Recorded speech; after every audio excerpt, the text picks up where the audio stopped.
teenage billionaire. How much does Ryan get to keep of all this? Oh, be careful, Ryan. So Ryan's World made a movie, and well, it was so even the toilet was jealous.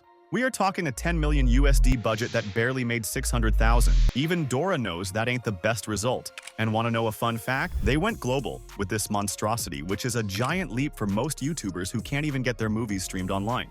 Yet here we are, watching this, whatever this is, flop like DJ Khaled.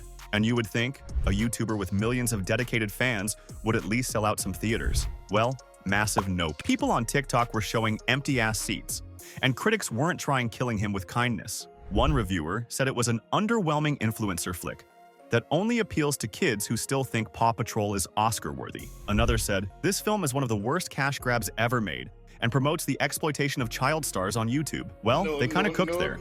For those of you who lived under the rock, Ryan's World started as this YouTube channel of a kid unboxing his toys. Like, this kid was actually printing money with his videos. But now, he is not really a kid anymore. He is still being treated as one. His parents are squeezing every last penny out of this kid like Stan squeezing milk out of Roger before it all inevitably crumbles like dry cookies. And look, I'm not gonna say it's Ryan's fault because it's not. But his parents? Yeah, they, on the other hand, will forever be the money-hungry stage parents. All things aside, it is kind of shocking how the hype around Ryan's World didn't translate to actual sales. I mean, this kid's been dominating YouTube for almost a decade, having brand deals and merch sales like it is some sort of Willy Wonka situation. And somehow none of that power could save this film. Do you get it? Power because his movie was about superpowers. Anyways, seeing it fail like the Roman Empire on the global stage is next level embarrassing, like watching someone trip on the red carpet with cameras flashing. The marketing was, well, and it seemed to bank on Ryan's name alone, hoping fans would show up out of loyalty. Clearly, that didn't work. Audiences either didn't know the movie existed, or they took one look at the premise and went, thank you, next. The critics' reactions were brutal. It wasn't just one or two calling this thing a mess. You had entire publications, news outlets, and more piling on, saying the story and production felt rushed, and as if they had $5 and a dream. Some even said that even if a fraction of the budget was spent on better writers or direction, the movie could at least be watchable. But instead, we got a movie so hollow that even Ryan's die-hard fans didn't show up for it. When you've got all that money and a built-in audience and still end up with ghost town theaters, it's safe to say something went really, and I mean really wrong. So, the movie starts with Ryan live streaming a magic trick, which gets screwed up by his sisters who decide to add some sort of slime to everything and bedazzle his hoodie and helmet because, apparently, that is so fun. Crickets. Honestly, props to Ryan for not completely losing his right then and there. After this sibling disaster, Ryan and his buddy Aiden go to a comic book store, where they get to a locked door full of valuable comics. Now, instead of being at least remotely sneaky, Aiden whistles at a literal security keypad like it's gonna do Spoiler, it doesn't. But of course, the salesperson recognizes Ryan and opens the door for them. Then they end up finding this weird comic book that pulls Ryan into some sort of alternate universe. Really? Anyways, from there, gets weirder. Ryan turns into some sort of superhero. There's a Pokemon creature floating around, and his sisters get thrown in jail by a Scooby-Doo villain dupe named Dark Titan.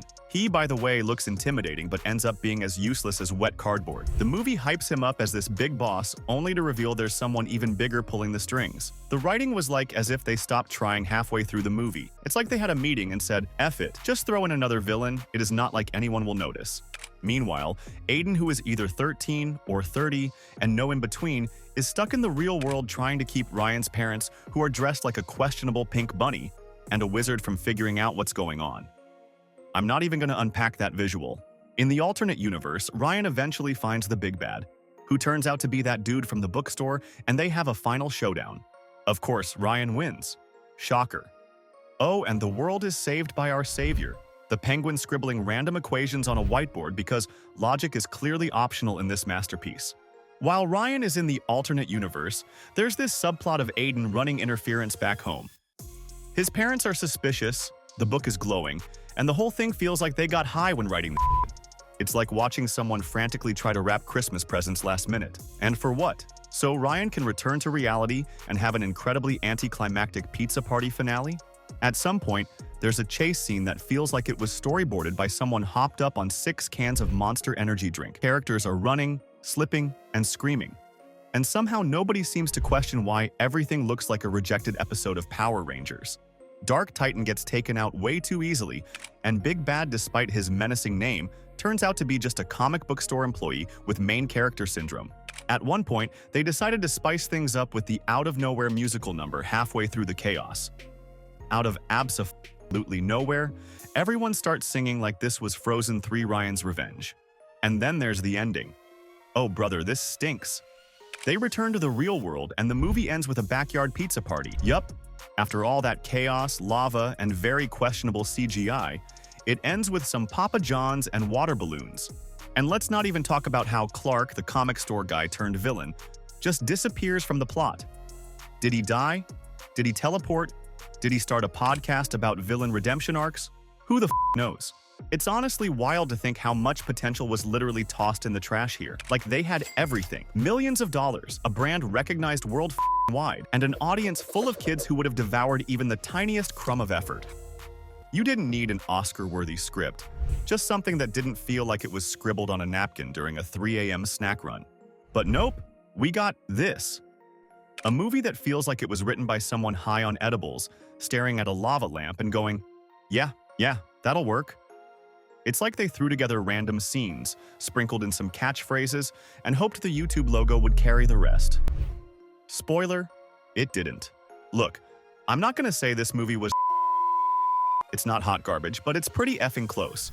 It's a painfully obvious cash grab that his parents are not even trying to hide.